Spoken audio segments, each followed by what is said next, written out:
Here's the video. Okay, let's see. Yeah. Okay, so is that so? It said in your news or your press statement, first phase of changes. I guess that's like the big part of it. Yes. Okay. So the changes kind of go hand in hand with why we're making the change today, right? Which is that the stat will people will spam me with, and Bren on Plat Chat already started last week of saying Kaplan's a great coach. Why would you possibly replace Kaplan? He went to 6 of 7 of the last internationals. Okay? Don't type it. Kaplan went to 6 of 7 internationals with Zekken as his duelist and John as his IGL. So when Kaplan came back from Paris, his solution to how the season ended was to want to replace Zekken as the duelist and to replace John as the IGL. That was not something we agreed with. Kaplan's solution was to replace Zekken off duelist into controller role and John QD off IGL role. That's what he said. And then he said that's not something we agreed with. When he says we, is he talking about the org or is he talking about the players? And so we've had a process as an org for a very long. Doesn't fucking matter what the org thinks. Let me make that very clear. That is fully on Kaplan to make that decision, not the org. Bonkar isn't going to Andy Miller. Hey, is it okay if Adam gets off of duelist for like a little bit? That's not happening. That's fine. Long time of how we interact with our coaches and our staff. Like Eric Ma and Charlie Lipsy we've been doing this together for a decade. And normally the way we process this is we kind of go back and forth and we come to a consensus of what a plan is and then implement the plan. What?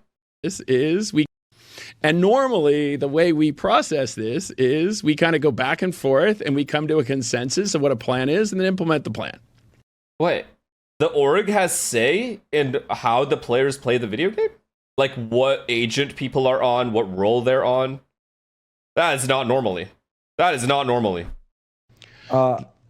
Like, yes, there could be people within the org that are specifically there, for example, general managers, who can have a say because they are there every day. They see how the team interacts, they see the chemistry, and sometimes they even know like in-game stuff like what needs to be done, or they have some sort of an opinion.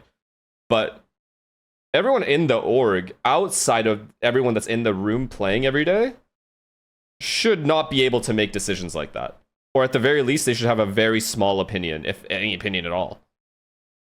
One thing people are saying in the chat is, didn't Zekken make the decision to leave at the end of his contract? Okay, so let's just talk about how we got there. Yeah. When he hits you, I wish I watched this live. When he says, okay, it's being a good amount of juice. This was September. When did we get knocked out of champs? Like, he's been holding that in, Like, that's what it comes off. When he says, okay, like, he's holding it in. And he's ready to spill. Was it end of September, October? Yes, toward the end of September. Okay? So, it was a month later that his contract was ending. We weren't trying to keep him to be our duelist. We never talked to him about it. So I'm saying how can you say I'm scapegoating the guy who made a decision? That is, by definition, the opposite of being a scapegoat is when... Wait, is the claim here? Wait. Let's get this straight. Is the claim here Zekken decided to leave Sentinels because Kaplan made a decision to put him off of duelist and into controller role? No, right? That's okay. So I got that wrong. No, that's not the case. Okay. You force your employer to do a decision they disagree with. That isn't scapegoating. That is taking responsibility for your mistakes. Force your employer to do a decision they disagree with is when you force your employer to do a decision they disagree with. That isn't scapegoating. That is taking responsibility for your mistakes. And then with John, he decided he didn't want John to be his IGL anymore. He and John had worked together for 4 years. So the problem you have is now the funny thing about people saying, why didn't you do this? Why didn't you do that? So yeah, here was the issue we're faced with, right? When our coach is adamant that these are the changes he wants to make, right? Are we supposed to just tell him? But he had the right contractually, which I'll never give again. He actually had the right to make the final say on roster within the budget. Really? Yes. Is that a thing? I'm surprised. What is Tarik surprised by? Yes, the coach gets to decide who's on what role. Doesn't have to be contractual. That's just normal. Obviously, the coach. This is implied. Like, okay, the way this is being spoken about, it just puts Kaplan in a light where he's dictating every decision, right? And he is saying, everyone else go fuck yourselves. I don't think that's what's happening here. I think the org is trying to get too involved in decisions that, and maybe this is normal for Sen. I've not been on Sen. I don't know. But the org itself is trying to get involved in decisions that the players and the coaches and the analysts and the assistant coaches fully have the right to outrank them in these decisions. Like, who's on what role? What players are we playing with? What way we're playing? What maps we're playing? That is on the roster. That is on the team to do that. Not on... Sorry, roster, yeah. That is not on the org side. Like, the org should have very little opinion. They should actually stay out of it most of the time. And in every org I've been on... Wait, what are you guys talking about? Org is paying the players. Bro, you guys can't be serious. Someone like Kaplan, who's in practice every single day and is watching the team play every single day for 4 years straight, probably knows better about what he's talking about than a CEO who has to handle a million other things. Right? It's not like Kaplan is going to... That's like Kaplan going to fucking Rob Moore and being like, I don't know about this sponsorship. We shouldn't take this sponsor. I don't like these people. Like, on the next sponsor they get. Why are you guys lying? It's not even live yet. Right? Like, certain people are good at certain... Right? But I don't think you can disagree how Sen runs the team internally when they have been successful. No, it's just... Well, I don't know if it's the case they've always ran it this way. That's my point. Like, has that always been a thing on Sen? That the org just has this much sway on how the roster operates? When it comes to, like... Yeah, but guys, he clearly stated that he disagreed, as in the org disagreed, with changing John Cutie to IG, like out of IGL, and Zekken out of Duelist, right? He clearly stated he disagreed with that. He, as in the org. It was him and others. Yes, but that's my point. Like, what does he mean by that? Like, others who? Other players on the team? Or other people in the org that aren't as involved with the team to begin with, in comparison to Kaplan, who is involved every single day. Who the fuck is the Sentinels GM? Let's talk to him. That's the guy we really need to talk to then. Coaches? Well, is that normal? Tarik, I don't know if it is or was. It will never be for us. So any coach you'd like to interview with us, please know we will never give that again. Because that is what happened. So, like, John not being the IGL was 100% not coming from us. So everyone's asking the question, which is a great question to ask, which is John returning to be the IGL? Tarik, ask me that question. Is John returning to be the IGL? Yes. Damn, okay. So part of the process with Ewok coming in as the coach was the conversation about what the direction was going to be and how we were going to move forward. And so now this is no fault of Caillou's, but he's like a rookie. And this is like a crazy high stress job to put him in. So sorry. We'll watch this after. I don't understand what you guys don't understand about what I am saying. I truly don't. I feel like I'm being very clear in what I am saying, and maybe I could say it better.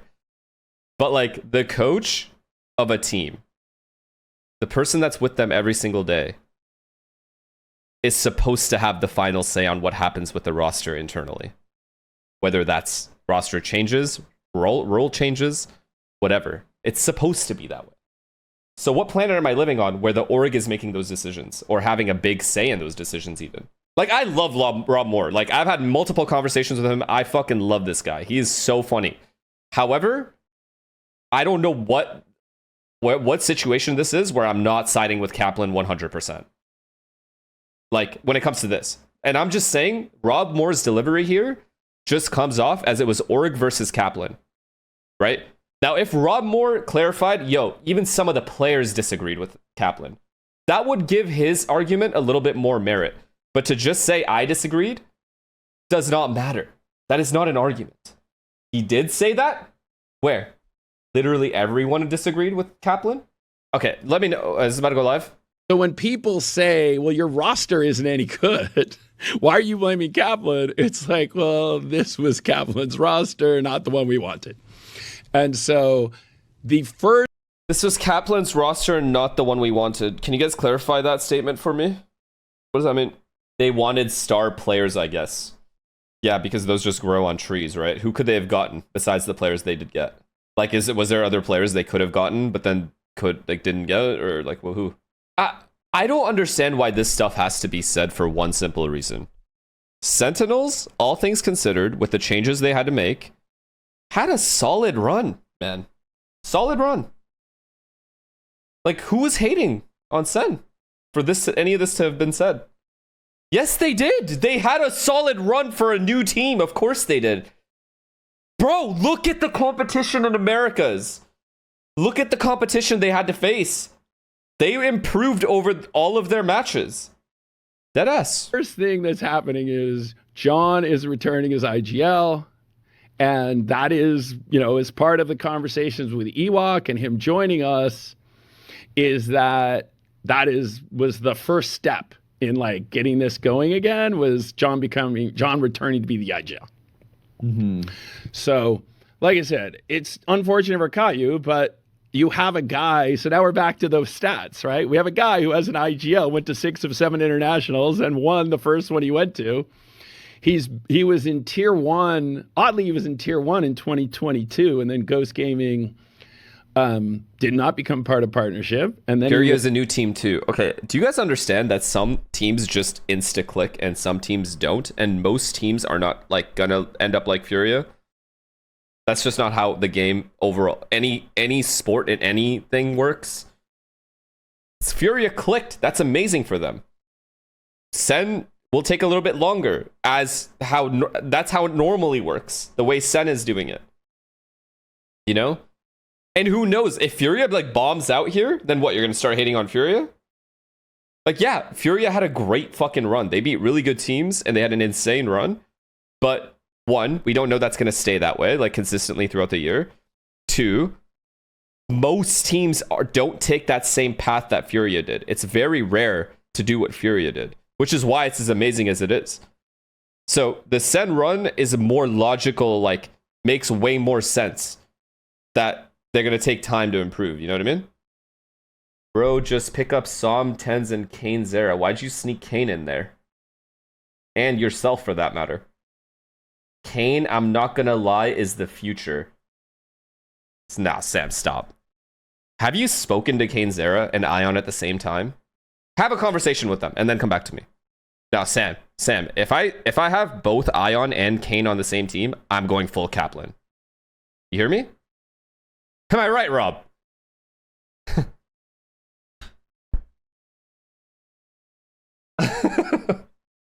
Is on M80, played in the Ascension tournament, lost in the finals to the Guard, and then joined us, and then had a spectacular run as IGL. And so Caillou John got put into a bit of a shitty spot returning. where, yeah, a little bit of a shitty spot because he had to deliver pretty hard. Otherwise, John was kind of essentially. I think what people are missing and not understanding is Sen's results would have been the same no matter what the fuck happened. Like, nothing would have been, maybe slightly better, maybe slightly worse. They would not have qualified for this event regardless. So, like, these statements, the reason where I think they're being just wrong, honestly, is because if, say, Kaplan did everything everyone else wanted, nothing would have changed. You still wouldn't have gotten some crazy star players. You would have gotten you would have kept Zekken? No, you wouldn't have. You could have put Zekken on Duelist and given him maximum control of everything and stake in the company. He still probably would have gone to MIBR. You know what I mean? So I really don't think anything would have really changed, to be honest. Kaplan was what seems like trying to find solutions to the problem that Sen had stagnated. That's it. His team stagnated, and he's like, all right, let's try something different. Let's put John Cutie off of IGL. Let's try putting this rookie in, Caillou. See how it goes. It didn't go well. Happens. Not the end of the world. It really isn't the end of the world.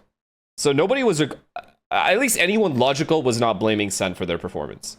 Anyone logical can see that not only did they improve over the course of all of the matches they played at kickoff, at the end, the final match, they genuinely looked like a team that could compete later in the year in the Americas. So I don't understand why things were said so straightforward like this. Always there, waiting, lurking around the corner. Wait, is that my audio or yours? It's probably yours. Is it me? You hear? What do you hear? It's kind of got a echo to it, but okay. Oh, do you hear yourself? No, just like when I'm hearing you. Rob backtracked so hard before kickoff, said it was a long-term project. Bumps will be there, and he's even told Zekken. Yeah, that's my point. Like, they knew Zekken was leaving. Maybe they don't agree with the direction that Kaplan maybe took on the players he picked up, but Caillou did fine. Like, who else could they have gotten? Like, we don't know all that, right? So I can't just presume they couldn't have gotten anybody else. It is Sentinels. Like, anyone would want to join Sen. And maybe they had better players they could have gotten. But, I don't know. Like, John Cutie off of IGL was their best player. If anything, you just give Kaplan a fucking raise. Genius decision. He was the best player in Americas. But anyway, the key is that, like I said, there were two big decisions that we disagreed with that were made. So when we have our worst performance ever, like this is worse than 20. Cap let Zekken go? I don't know what that means. You think Kaplan cut Zekken? You out of your mind? I won't believe that till he says it to me himself. Not a chance. 2023, right? You have to make a decision. So the issue always is, right? Do you wait and play it out, or do you start to make the change? Cap didn't even try to keep him. 2023. Cap didn't even try to keep him. I don't understand you people. Zekken would have left anyway. Get MIBR. What's Kaplan gonna do? Suck him off? So now it's on Kaplan. Why did the org try to keep him? Why is it not on the org anymore? Why does the org get involved when it's convenient and then not involved when it's not convenient? I'm confused. You guys have to get your story straight. Like, Zekken was down to stay if what happened? What did he say exactly? Zekken was down to stay if what happened? Like something, right? He had like a... Wait, send me the Zekken clip, bro. Send me the Zekken clip, please. Cap was switching him second duelist and Omen, but Zekken chose MIBR because he got better terms, I think. I don't know what I was talking about. Zekken was fine to stay, but the deal is done with MIBR. He left because of the first 2 weeks. He had no offers and wasn't included in any scrims. By the time they thought to put Zekken on smokes and second duelist, he had multiple offers. They were scrimming without Zekken? Why? What reason was there for that? This one? Okay, I was gonna say, if I get rickrolled, I'm banning you. Did you have talks with Sen after your contract? Yeah. I was in talks with Sen like all the way up until I chose MIBR. The talks included you being the duelist or no?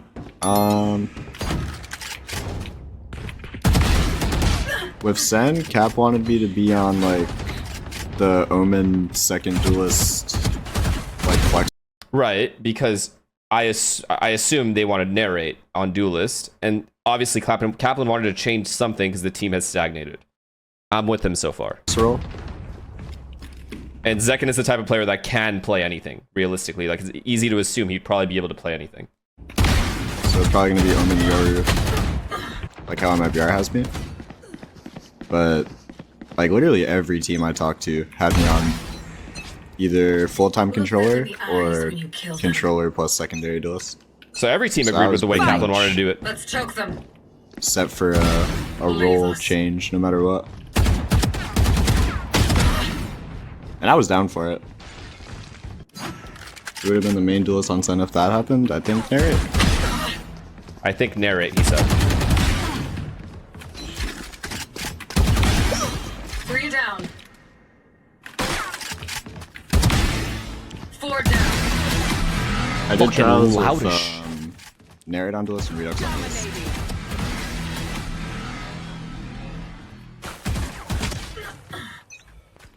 Is he gonna weave MIBR?